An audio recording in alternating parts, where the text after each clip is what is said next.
Let's just start at the beginning. How did you first get into growing mushrooms?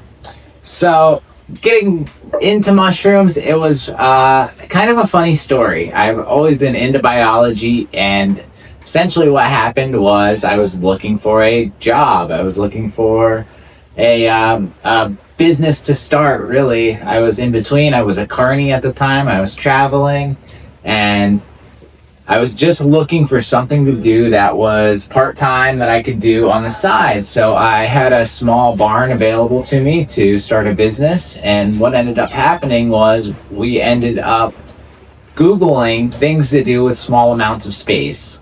And from that was birthed 10 Mile Mushrooms. We actually found a UK mushroom growing site that was awesome.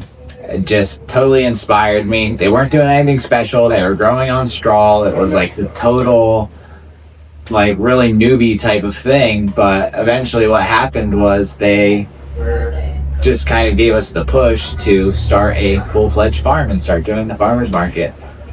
Awesome. That's some really cool insight in your life. Thanks. Can you recall what was maybe the first mistake that you made and what it taught you the most? Absolutely. The first mistake that I made as a small farmer was probably trying to do the cheapest and fast way first. So we started out with straw logs, and the straw logs are super messy. You're chopping straw, you're getting all dusty, and it's really not a great way to do this on a hyper scale. It's really something that takes a ton of labor, and nobody wants to do that shit. So you chop the straw, you soak it in lime overnight, and then you drain it. So then the straw is super heavy, and then you pack it into bags and mix it with spawn and inoculate it.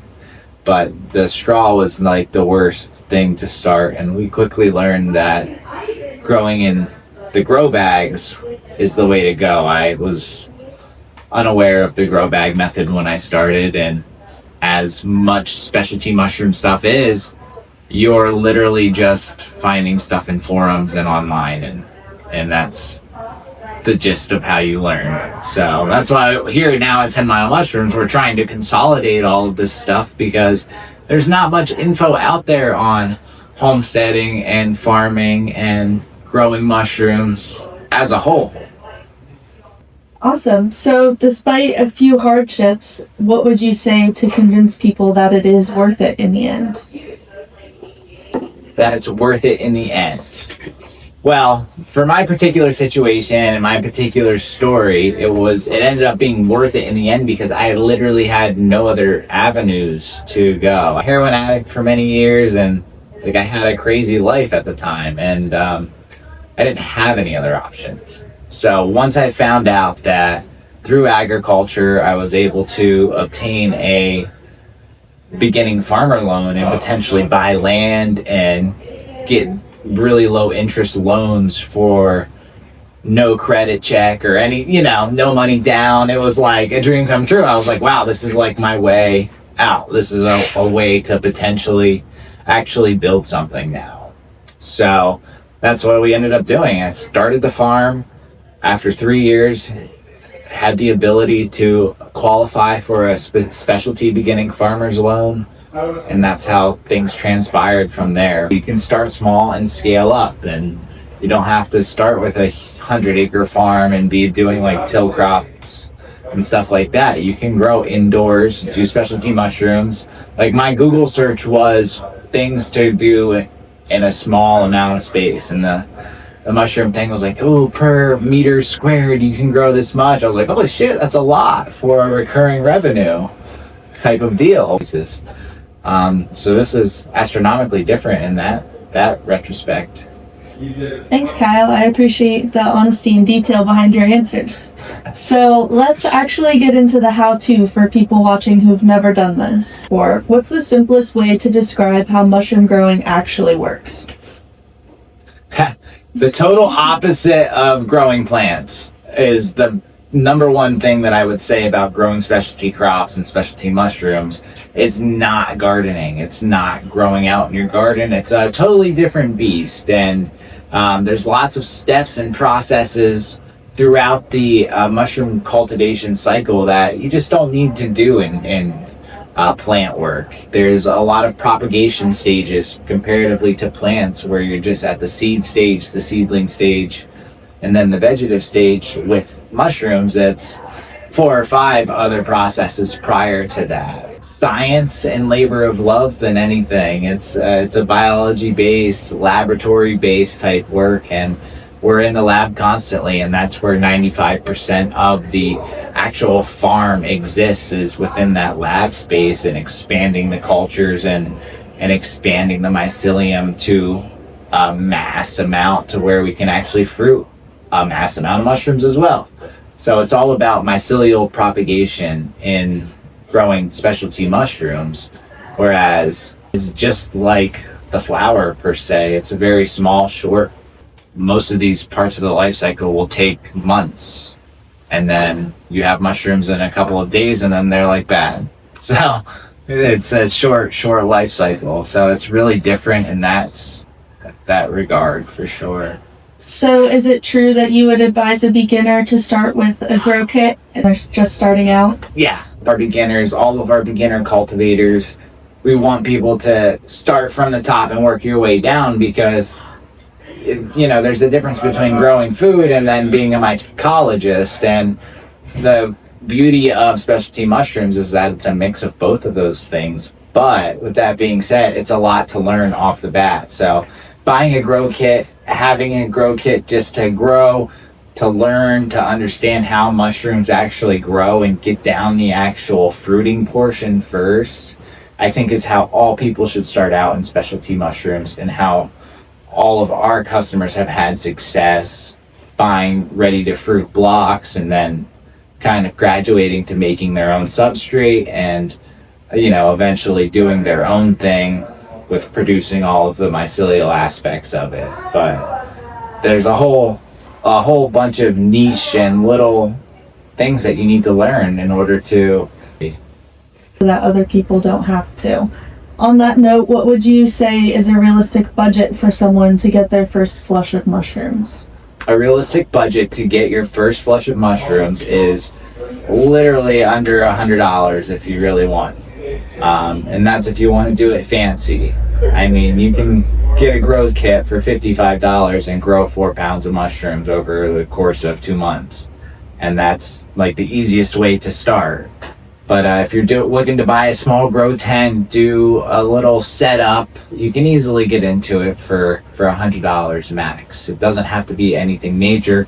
My personal first investment to growing mushrooms was $300, and it was just a roll of poly tubing, a ton of straw, hydrated lime, and like some buckets and crap like that. And that was like the first purchase, and that's where, from the mushrooms that flushed there, we just like sold those mushrooms and reinvested it. And that's kind of what you do. And that's the whole philosophy around Farm Launch and the Pro Grow Club. It's like, figure out how to grow something first, start selling it, see if there's actually a market out there for it, and then build upon that. So you get some money coming in and you just keep reinvesting it until you're like, okay, I'm ready to buy the big equipment, or I'm ready to go and do my own spawn or substrate production.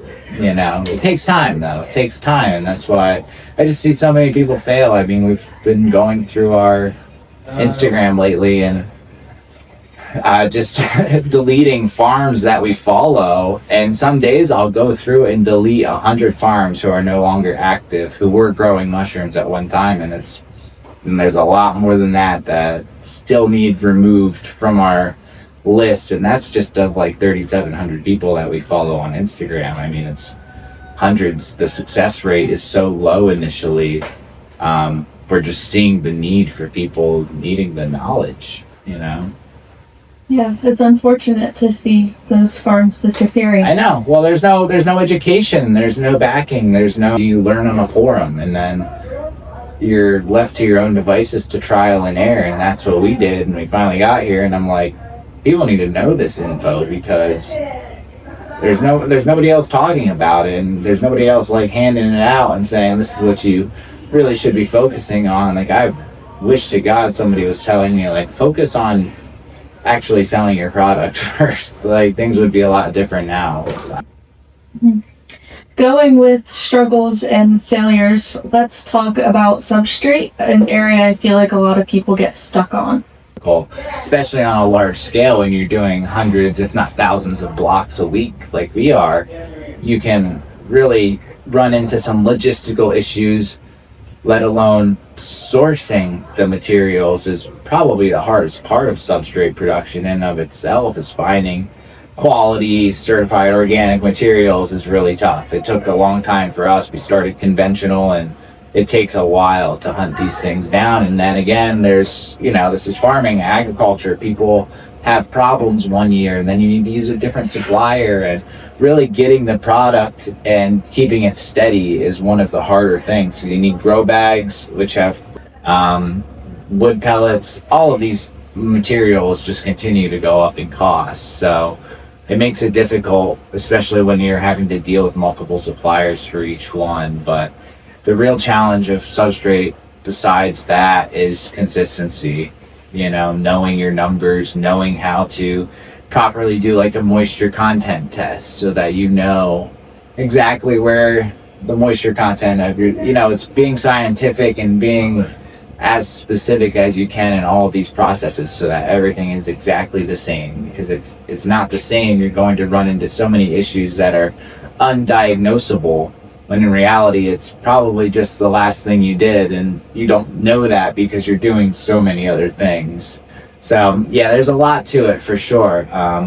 And once you start doing substrate on your own, you need to then rely on a spawn supplier, or need to be making your own spawn, which there's not too many of us out here who actually are supplying decent spawn. And everybody still has issues. I won't ever say that there's not issues or infections that happen with any company, because they'd be lying to you if they said that they never had anything go wrong, even if they're super clean, class 100, whatever the hell, ISO room. Ready to fruit blocks are pretty easy to do yourself at home, but the process to get there, maybe not so much. It's taken 10 years for us to figure it out, Yeah.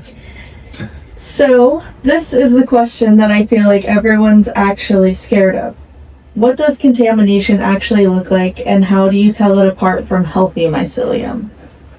Contamination is super interesting, because for a lot of these contaminants, once they're growing on the substrate or in the spawn, a lot of times what will happen is there's a definite battle line between the mycelium and the contaminants, and they meet at a certain point and they stall each other's progress, and eventually a lot of times mycelium will end up eating them.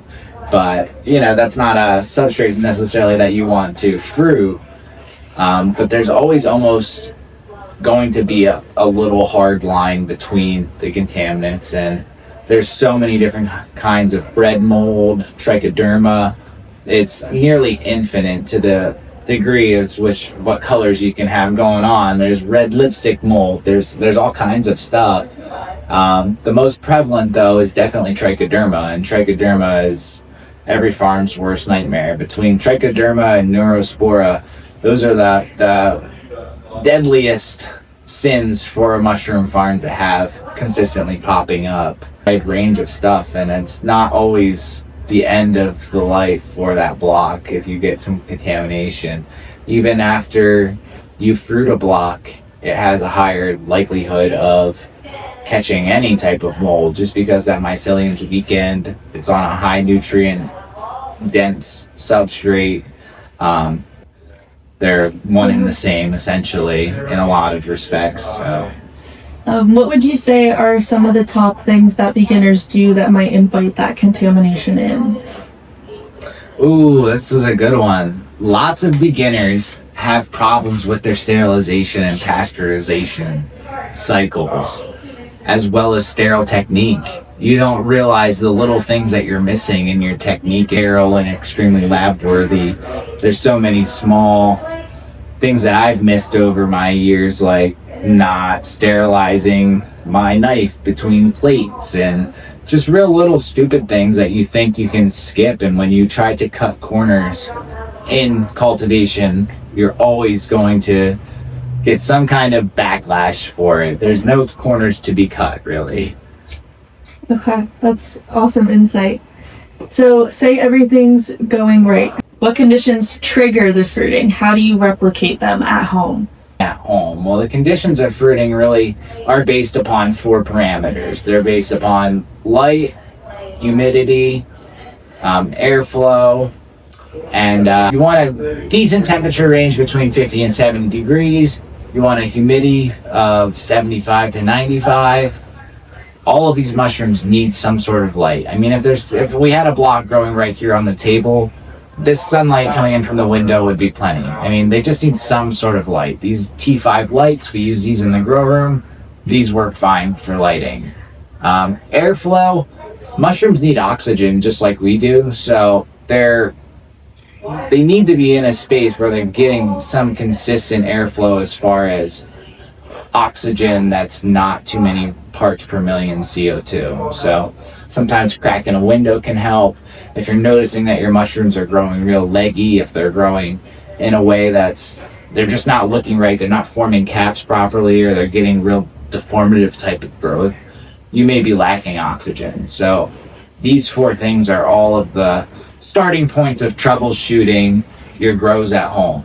And really, once the block is colonized and it's a big chunk of mycelium, before that thing flushes, it's really hard to mess it up. Like, once they're colonized, the block should grow 2 to 4 pounds of mushrooms. It shouldn't just flop. If it flops, either there's internal bacteria issues or there's some sort of fruiting parameter is wrong. So would you say you can usually tell if conditions are off just by looking at the mushrooms themselves? Definitely. And that's one of the things of being and becoming a mushroom farmer is getting to know all of these different species. We grow over 12 species.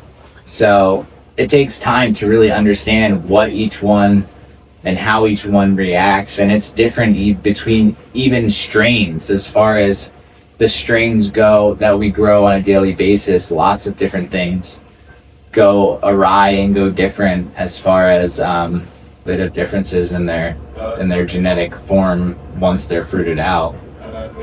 Kind of on this note, I have a couple questions for you about troubleshooting that from beginners. The number one question we get from beginners really is like, what is this? They just don't know anything about them. It's like we learn about all of this stuff in college and high school about plants, and really at least when I was in school, the fungi kingdom in of itself really got very little attention. And I think people are just totally amazed that we can even eat this stuff and that it's all edible, and most folks, so it's like a real wow. So the questions that we get are the most beginner of beginner questions usually. So with that sort of wow factor, would you say there's any problems that might look scary to a newcomer but are actually totally normal? I mean, mold is always scary. You're always worried about the health factors of having mold around you. They really are like, oh no. And it can be oh no, but obviously just don't let shit sit around. If you get a mold outbreak, everything gets composted and trashed. Ideally trashed. It sucks throwing out this good organic matter. Security measures in place to dispense of a bunch of moldy stuff, get covered in spores. Like, you need like a external shower almost to deal with stuff like that if you want to, handle mold in that sort of way. So a lot of times just trash it. Most of you home growers, you're gonna see some mold at some point. Just throw it away. Throw it in your outside trash can. It's no big deal. Break it up, throw it in your garden. Like, it's a part of the whole life cycle. That makes sense. It's worked out. What now? How do you know exactly when to harvest your mushrooms? And lion's mane. There's some telltale signs, and this goes for all of the varieties, but oysters and lion's mane are what most of the beginners are growing, and oyster mushrooms are going to have this little cap that ends up in unfurling. And at a certain point in that unfurl, they're going to start dropping spores. So we like to get them when the cap is just about to start like expanding a little bit. Is really the ideal time, especially if you're selling these mushrooms. You want to be harvesting them at a point where it's like before they've even started sporing. Younger is honestly better. Now that obviously affects your yield, but it's going to increase your shelf life a whole lot. When it comes to lion's mane, we're looking for about like 1/8 of an inch of a spine on the mushroom itself. They do take a little bit longer to be actually harvestable compared to oysters or some of these other varieties. Lion's mane, oftentimes you'll see between 14 to 20 days needing to rock out, sometimes even a little bit longer. So these species all have their own quinky dinks. They have their own little things that you have to learn about them, and it makes it tough when you're trying to balance all this stuff as a beginner, trying to think of like grow schedules and how can I grow this much this week. And it's like it just takes getting in there and like doing it to really get a feel for it, because it's a lot. Yeah, that's really interesting insight. Seems like you kind of just have to keep an eye on your mushrooms. Yeah, definitely. What would you say in regards to tips for harvesting so you don't damage the substrate for future flushes if you're looking for multiple off of one block? Yeah, tips for harvesting. Usually when you're harvesting some specialty mushrooms off of a block, a lot of folks will tear them off. Obviously you can cut them off. What I like to recommend people for second flushes is to tape up that initial cut and really cut the block somewhere else, because the mycelium hasn't had a chance to pull the nutrients from one side of the block entirely all the way to the other one and use it. Oftentimes if you cut a new slice on the other side, you're going to see a much higher second yield. Whereas a lot of times when you really damage the block, tear it off, you're going to get, a real mediocre type of flush where it's not really much to even want to deal with. And then also with that slit, where you've ripped mushrooms off or left a nub, that's a spot where you're going to get contamination. Like always. That's just the spot. It's like that weekend spot then. That's really interesting advice. Yeah. Seems super helpful. What would you say then is the best way to store or preserve the mushrooms once you've harvested them off the block? The best way to store your mushrooms is absolutely in a cardboard box and or brown paper bags that you're storing them, but cardboard or brown paper bags, 100% the best way to go, because plastic is going to get a ton of humidity in it and your mushrooms are going to get soggier exceptionally faster. Final questions. What is one piece of advice that you wish someone had told you on day one? Yeah, don't do it all yourself. That's my biggest piece of advice, is just don't do it all yourself. Get help, focus on making money, focus on getting sales and like learning that part of the business, because there's support in all industries and all fields. There are support available to you that somebody has done it already. They've already been successful. They've already done the things you want to do. So learn from those people. It took me too many years to figure that out. Buddy, whatever industry you're in, for whatever career you want to follow, and it's like, it's hilarious for me because it's like all of the stuff that I hate and don't want to do, like this, is like the stuff that actually pays and the stuff that actually brings recognition to the brand or whatever, so that's just like the game of life a little bit. Yeah, well, I think that's great advice. In general, don't stress yourself out where you don't have to. No. So then my final question is, where should people go to keep learning after this video? Yeah, if people are interested in learning and growing specialty mushrooms, there's a couple of resources available out there. There's, like I said, tons of stuff on the internet all over. As far as 10 Mile mushrooms go, we have the Pro Grow Club. It's the first mushroom grow club, maybe the first grow club ever. And we also have a program called Farm Launch, where we help people start farms from A to Z and get profitable within 6 weeks. There's different levels to it. If you're a beginner, there's tons of resources out there. There's grow blocks available from a bunch of different companies. But if you're looking to grow on like a weekly or monthly type of dealio, we can help you out there. But tons of resources. Obviously, you don't need to buy it from us, but we're here as a resource. Well then, that's a wrap. Thanks for walking us through all this, Thanks, Kyle. Myra. This was great. Appreciate you.